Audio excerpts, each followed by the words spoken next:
Get out of here. Skedaddle! Hey everyone, it's Nicole again. Actually making a second video, so that's a good start already. I'm here to do a Friday read. In my first video I talked about the last book I finished reading, which is Midwinter Blood by Marcus Sedgwick. And I wanted to just talk about it a little bit, but I did not know that much about this book going into it. And it is about this journalist in 2073, I think, who goes to this remote Scandinavian island because there are rumors that there's a rare flower that grows there that makes people immortal, or just live a really long time. So he's going to investigate that, and there he meets a woman who he feels like he's met before. And it's actually split into about, it's like 7 stories that span from that story in 2070 all the way to like the 10th century. And they're all based on this island, and a lot of the characters share the same names. And I thought it was really interesting. I think he was doing a lot of unique things. Even though like each story wasn't that long and you didn't spend too much time with the characters, I really felt that I got a sense of what this island looked like and the people on it and how it changed throughout the years, and I thought that was really, really interesting. So I would definitely be interested in reading more of his books. I know he has one about Russia. I think it's like Russian fairy tales, and I'm hoping it's like kind of similar to this one. I think he's really good at talking about folklore and like the history of a place. So I would really love to check that one out. Alright, on to the book that I'm currently reading, which is Ali Smith's How to Be Both. And I'm about halfway through this book. This is another book that I didn't know that much going into it. I have read Ali Smith's book Girl Meets Boy before, and I really enjoyed that, so I wanted to check out her newest book, which people seem to like.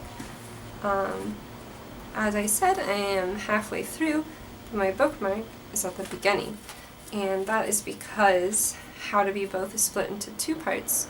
There is eyes and cameras, and half of the books were printed with eyes first and half were printed with cameras first.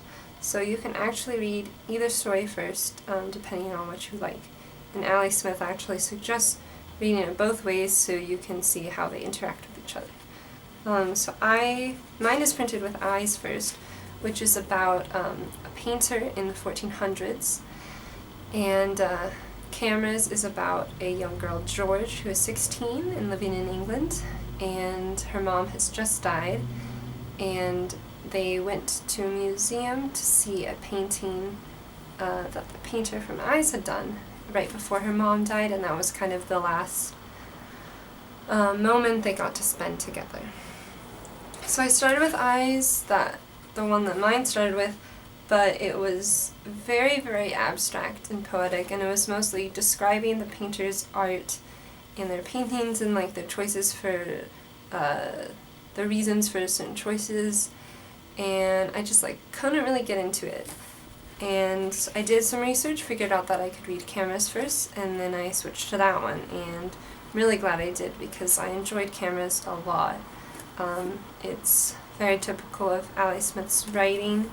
She's really good at teenage girl characters, like young conflicted individuals who are going through traumatic and hard situations, like a mother's death. And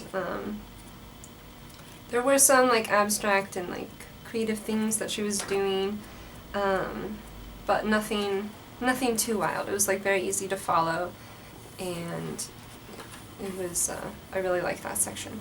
So now I'm going to go on to Eyes, and I think now that I have grown attached to George and seeing how she is attached to this painter, I feel like I will be able to have more of a connection with the beginning text. I'll be able to get more into it, hopefully. If not, then Cameron's was really good, and I don't need to read the second half, but I would like to. So yeah, those are the book that I just recently finished and the book I'm currently reading. Yeah, I am glad that I made a second video so far. I've seen everyone's TBRs. Just wanted to say that I'll probably never make a TBR, so if that's something you really like, I'm sorry. Yeah, my mind just does not work like that, and really my favorite thing about finishing a book is deciding what book to read next, and so I like to do that kind of spur of the moment. Yeah, thanks so much for sticking around for my Friday reads, and thank you so much for all of the comments and support on my first video.